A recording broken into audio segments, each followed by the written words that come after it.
आदिम तीर्थंकर प्रभु आदिनाथ मुनिनाथ, आदि व्याधि अगमग मिटे तुम पद में मम मात।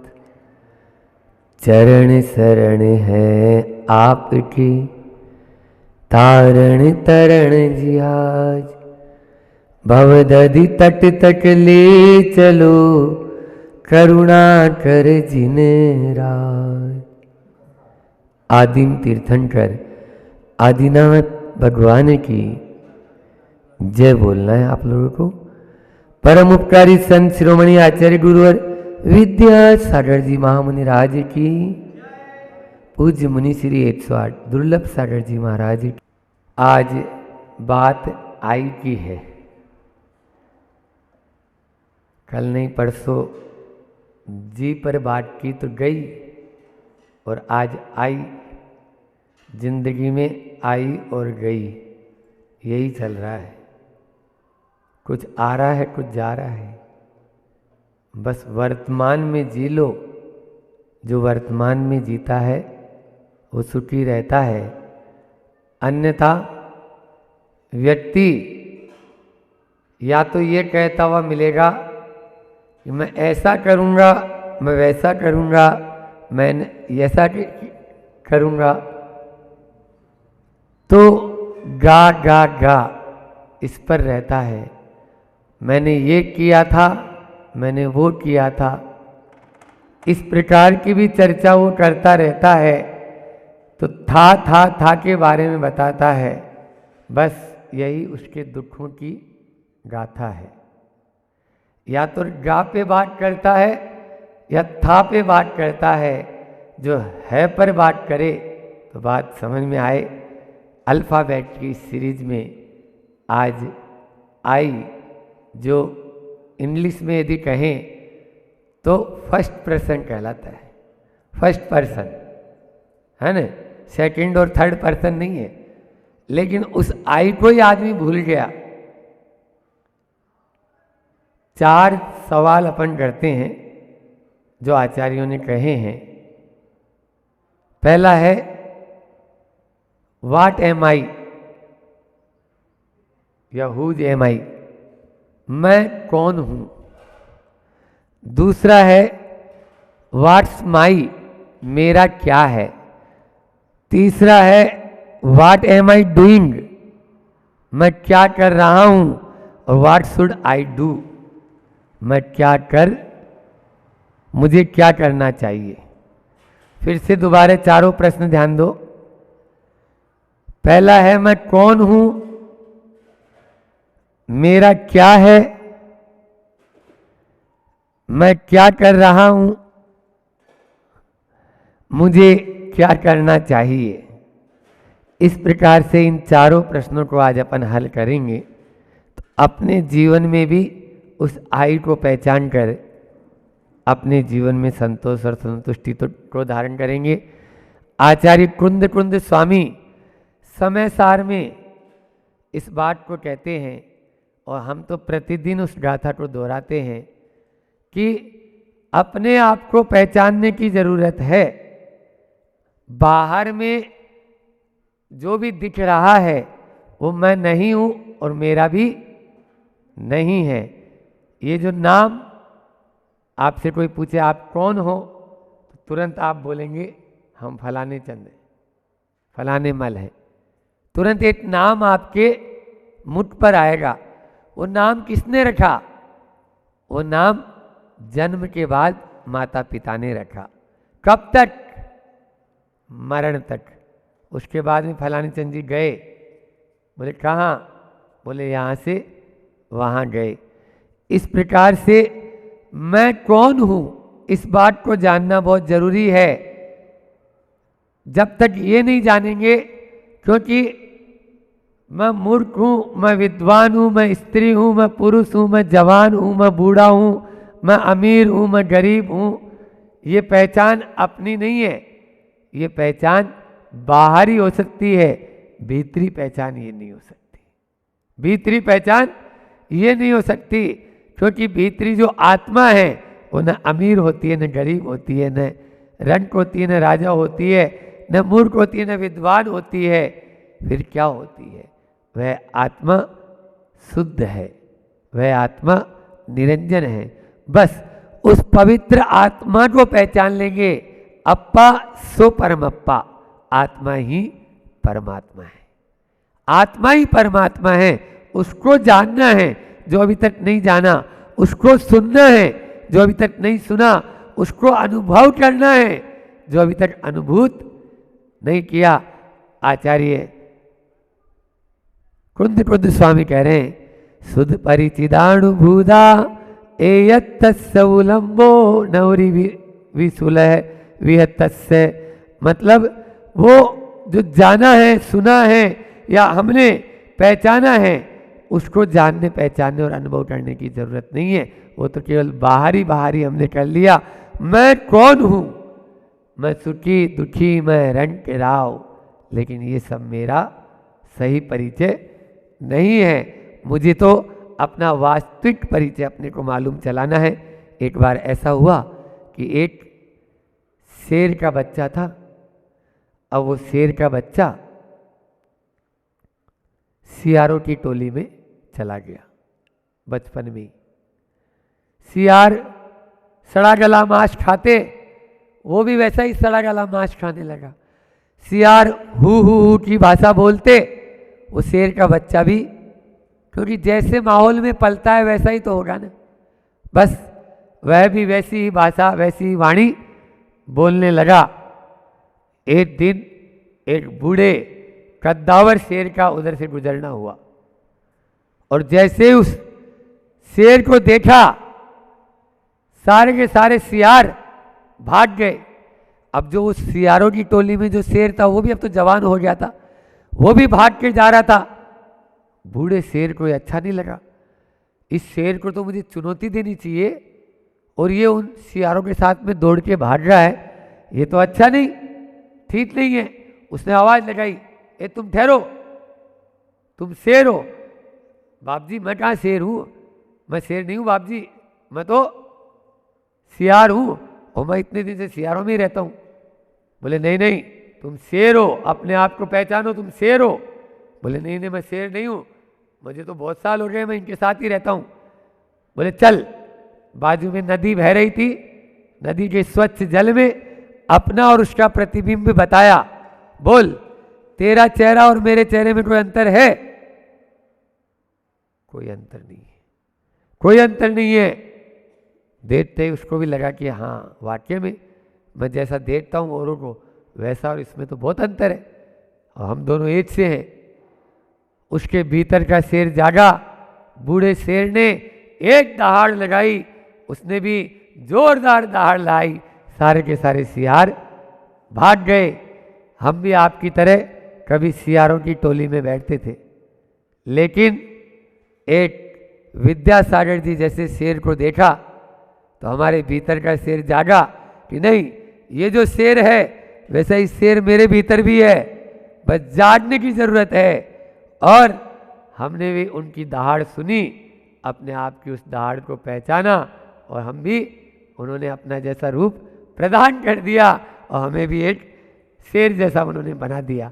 तो निश्चित रूप से हर व्यक्ति के भीतर वह शेर है, लेकिन उसको पहचानने की जरूरत है। मैं कौन हूँ, इस बात को जान, मैं क्या हूँ।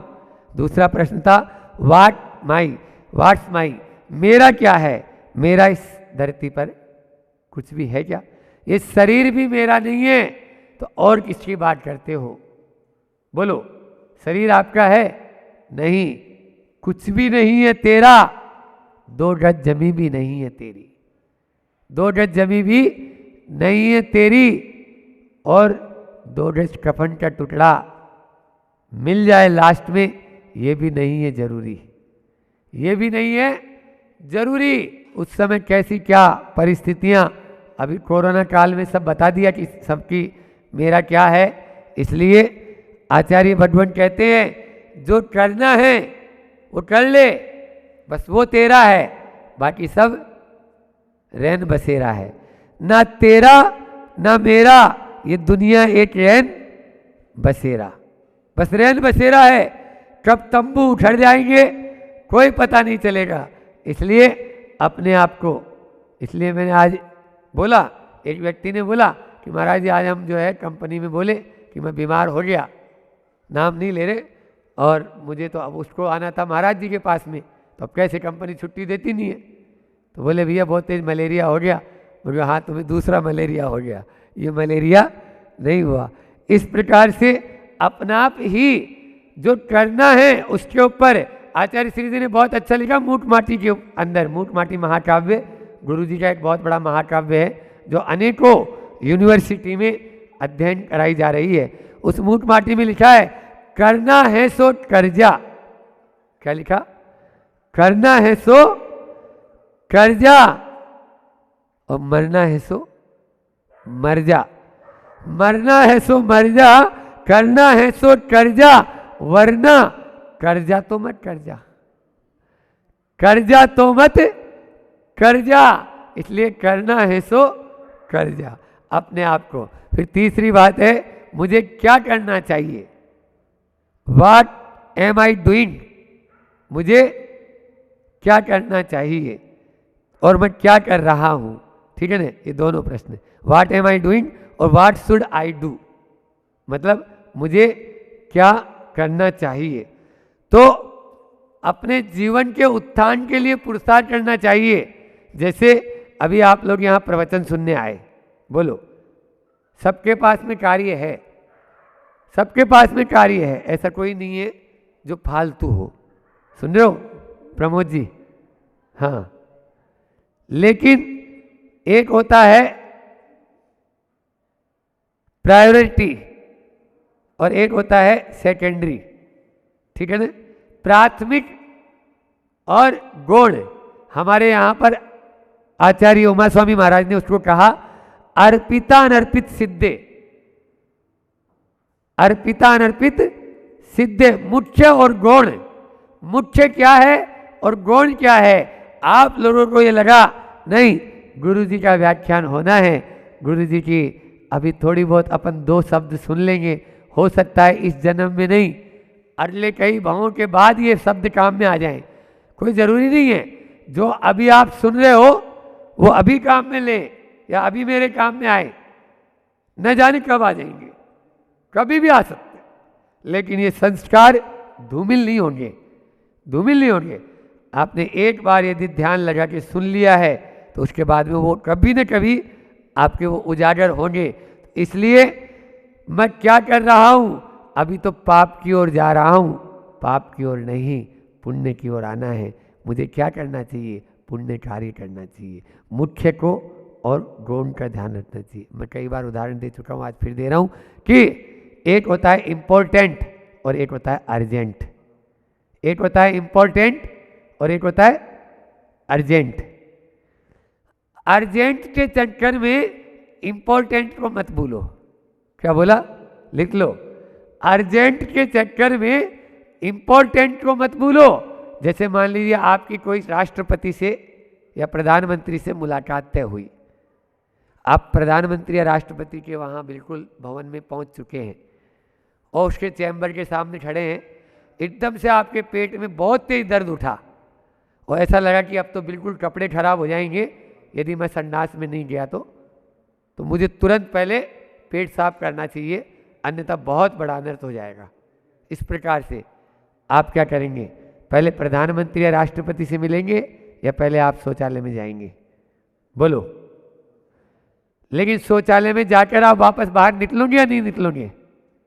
वो अर्जेंट है, उसके बाद में आपके पास में जो काम आपको दिया गया है वो काम करेंगे या नहीं करेंगे? आप जाके वहीं बैठे रहेंगे क्या? आदमी अर्जेंट में ऐसा उलझ जाता है कि इम्पोर्टेंट को भूल ही जाता है। अर्जेंट है सारे दुनिया के काम, लेकिन इम्पोर्टेंट है धर्म, उस धर्म को वो भूल रहा है। अरे अर्जेंट मानता हूं, पत्नी को देखो, माँ को देखो, पिता को देखो, सबको देखो, गुरु को देखो, सबको देखो, लेकिन तुम्हें अपनी आत्मा को देखना है कि नहीं देखना है?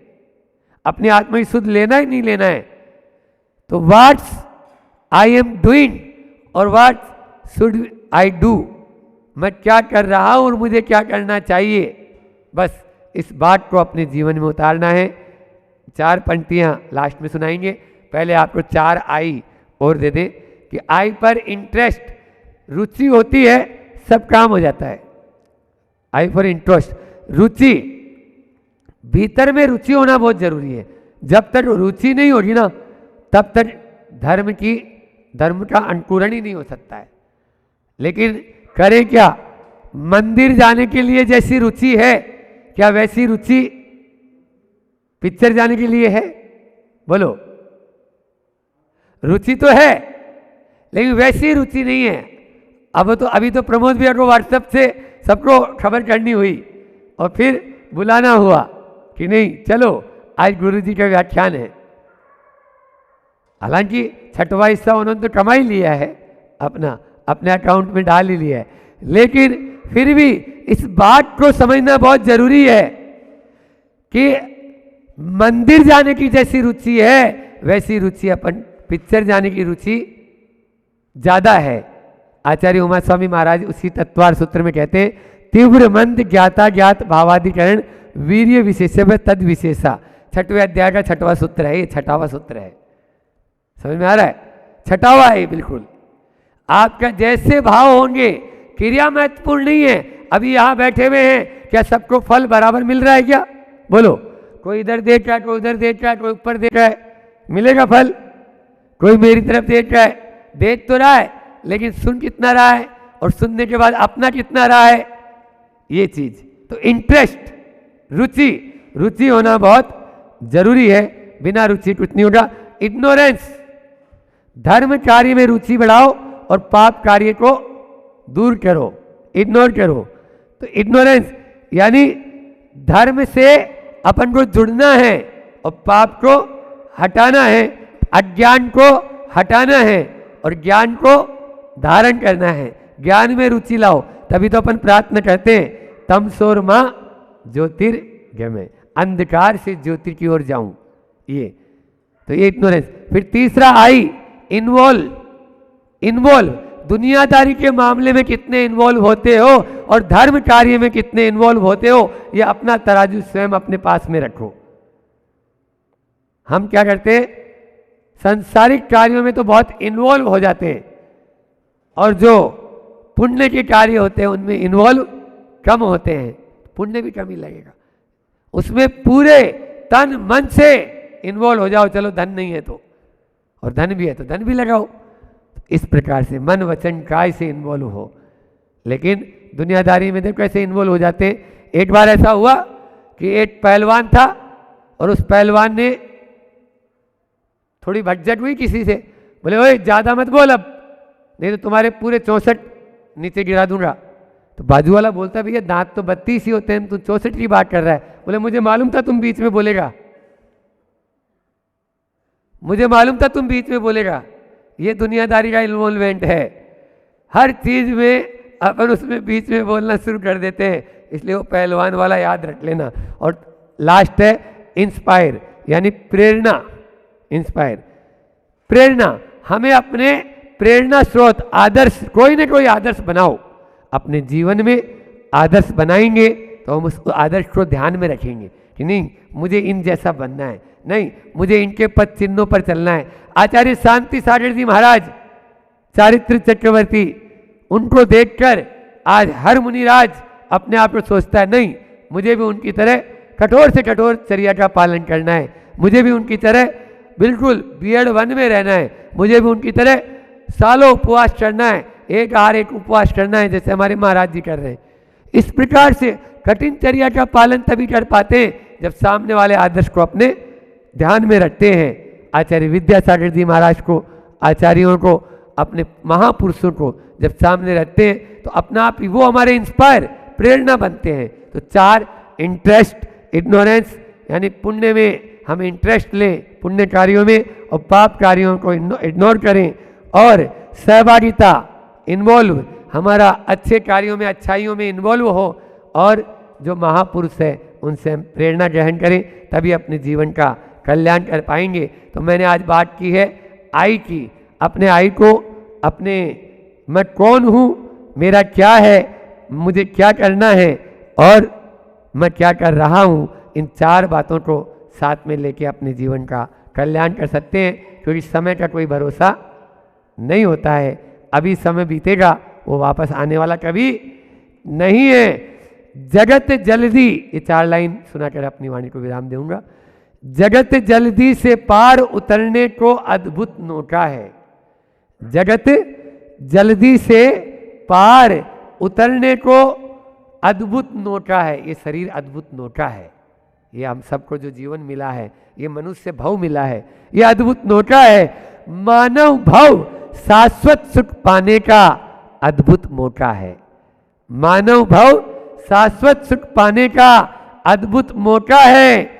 जाग जाग हे ज्योतिपुंज, ये अवसर बीता जाता, जो क्षण गया गया वापस लौट नहीं फिर आता, वापस लौट फिर नहीं आता।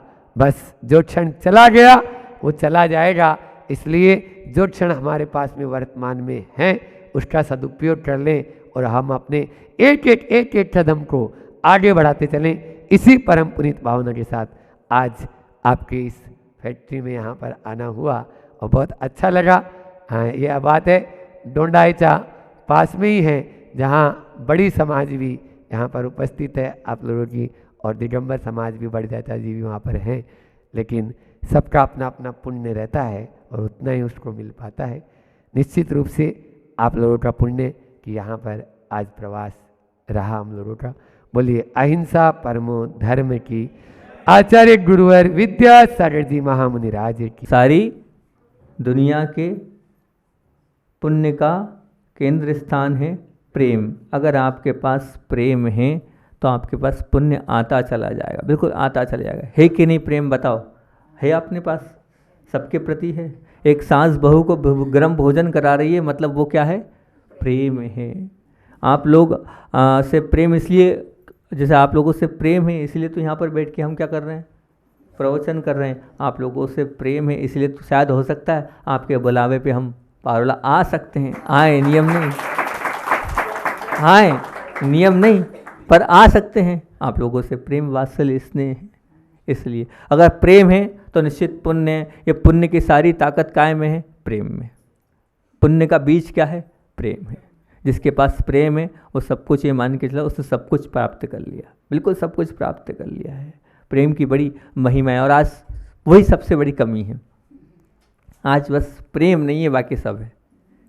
आज प्रेम नहीं है, बाकी सब है। आज भाई भाई अलग हो रहे हैं सिर्फ इसी से, किससे? प्रेम नहीं होने के कारण।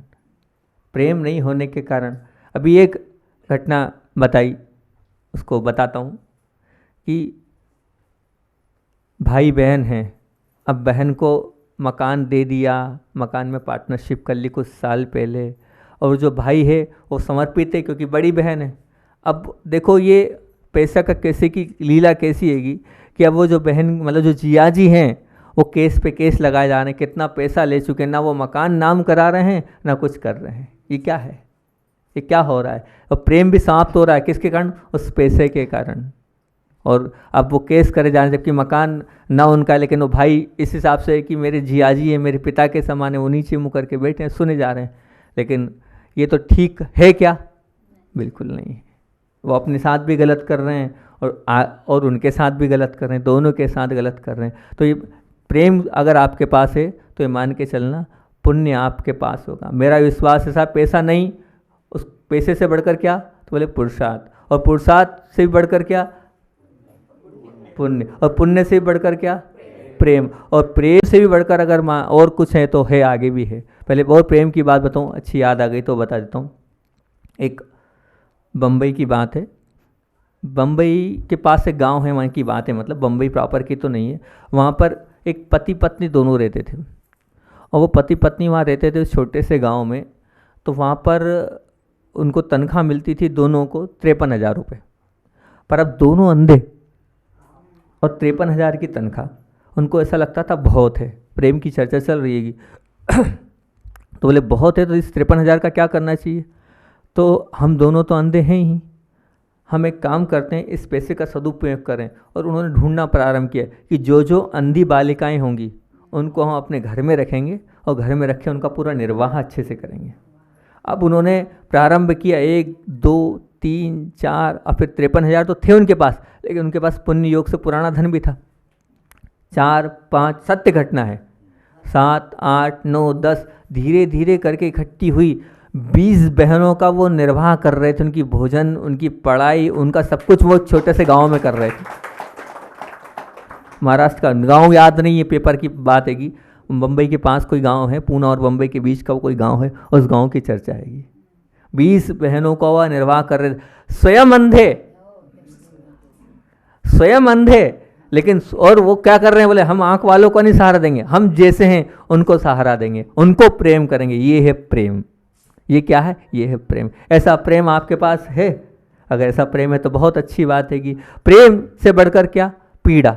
मतलब पीड़ा को प्रेम में डाल दिया, ये कैसा चिंतन है? बिल्कुल सही कह रहा हूँ मैं, इसलिए कह रहा हूँ कि जिसने पीड़ा से प्रेम नहीं किया वो प्रेम टिका नहीं पाएगा। क्या बोल रहा हूँ? जिसने पीड़ा से प्रेम नहीं किया वो प्रेम टिका नहीं पाएगा। बिल्कुल गारंटी के साथ लिखना। जहाँ भी आपका संबंध टूटा होगा वहाँ पीड़ा होगी, इसलिए प्रेम से भी ज़्यादा ताकत पीड़ा में, इसलिए पीड़ा को आपको पहले महत्व देना पड़ेगा। हर व्यवहार में, हर संबंध में कंपलसरी है पीड़ा। हर व्यवहार में, हर संबंध में कंपलसरी है पीड़ा। देखना आप कितना ही कुछ कर लो, कितने आपकी अच्छी पट्टी होगी अपनी पत्नी से, अपने भाई से, कुछ ना कुछ, लेकिन पीड़ा आपको मिलेगी ही मिलेगी। अगर प्रेम से बड़ी ताकत मतलब पीड़ा को सहन करना होगा, तब कहीं जाकर आप प्रेम को बचा पाओगे। तो इसलिए मैं मानता हूँ कि प्रेम से ज़्यादा जो पीड़ा सहन करने वाला व्यक्ति वो और ताकत वाला है, वो और ताकत वाला है। आप खुद अपने जीवन में देखो ना कि अगर आप अपने जीवन में आप हो तो उस जीवन में आपने बहुत सारे संबंध है, उन संबंधों में कहीं ना कहीं आपको अगर बचाए रखना है उस प्रेम को, तो कहीं ना कहीं पीड़ा का अनुभव होता होगा कि नहीं? प्रतिकूलताएं तो होती होगी नहीं। तो जो प्रेम से भी ज़्यादा ताकत काय की है?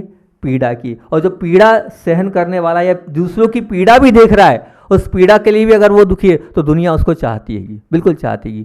एक अच्छी बात याद आई, राजकोट में एक जयंती भाई थे, श्वेतांबर बंधु थे, लेकिन वो ऐसे बंधु थे कि जीव मात्र की पीड़ा देखकर वो अंदर से बिल्कुल ऐसे आदृत हो जाते थे।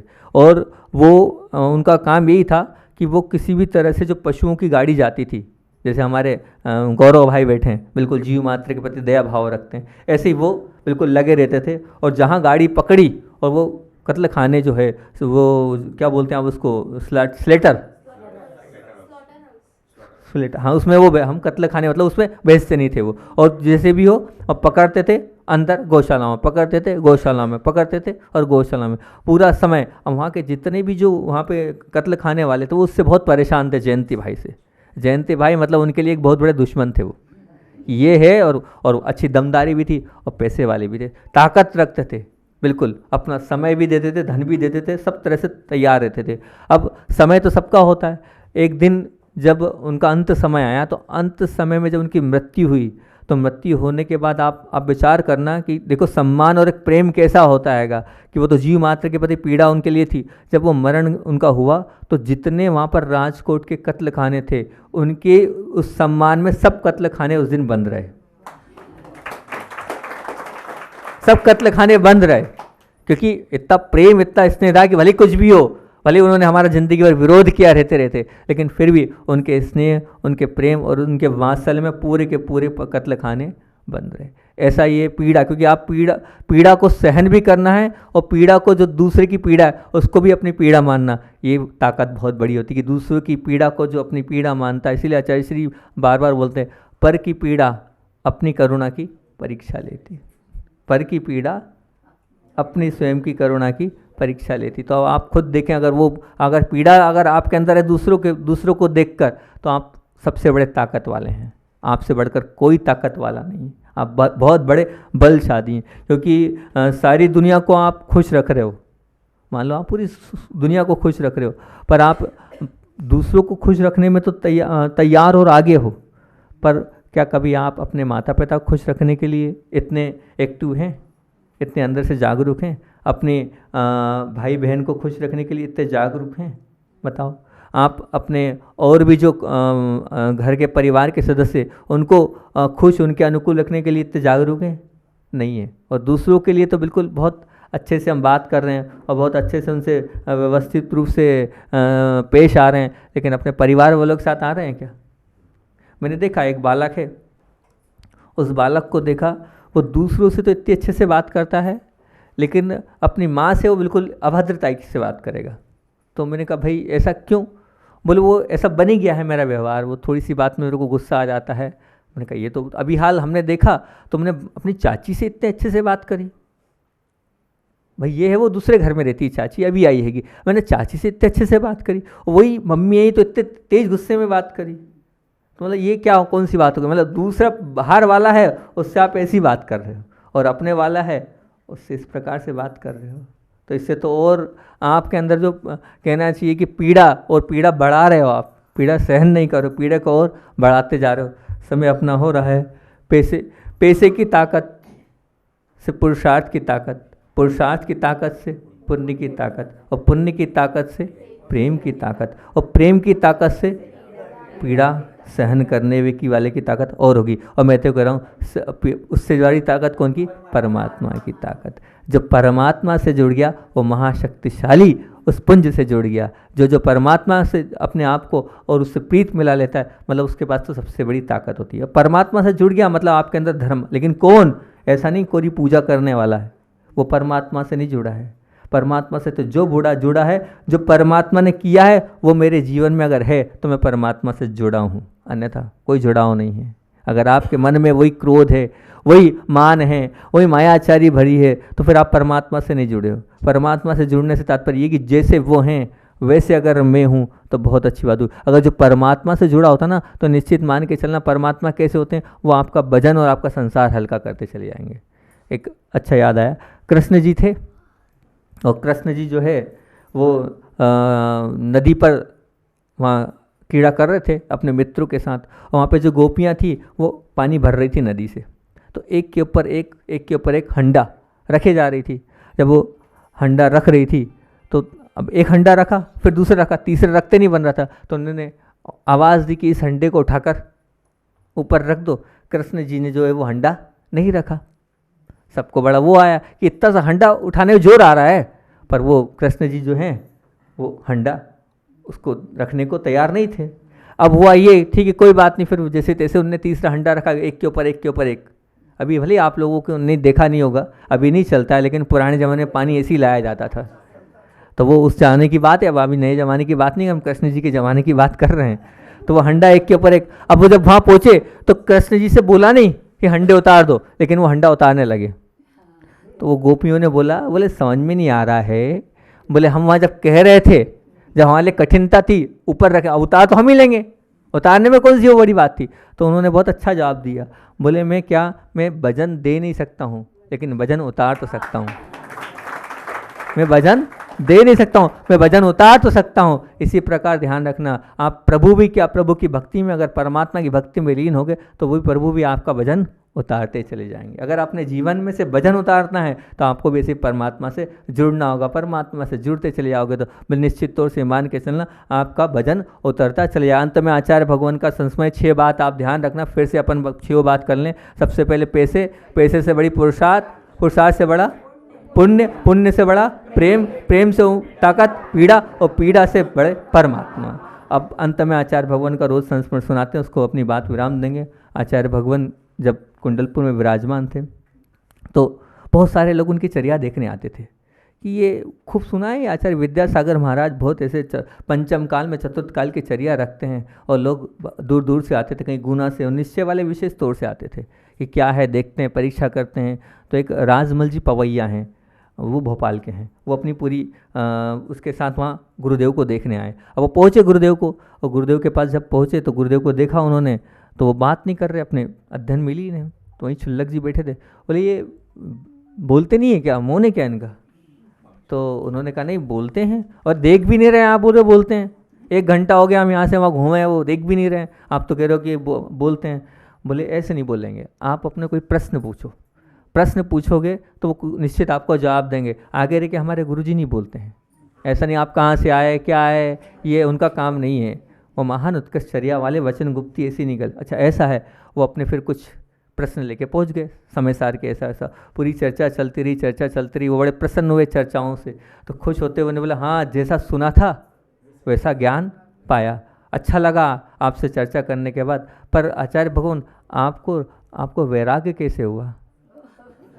अंत में उन्होंने पूछा आपको वैराग्य कैसे हुआ? अचायशी तो अचायशी होते हैं। उनका जवाब बहुत अच्छा था। उन्होंने कहा कि हमें वीतराग भगवान से राग हो गया इसलिए वैराग्य हो गया।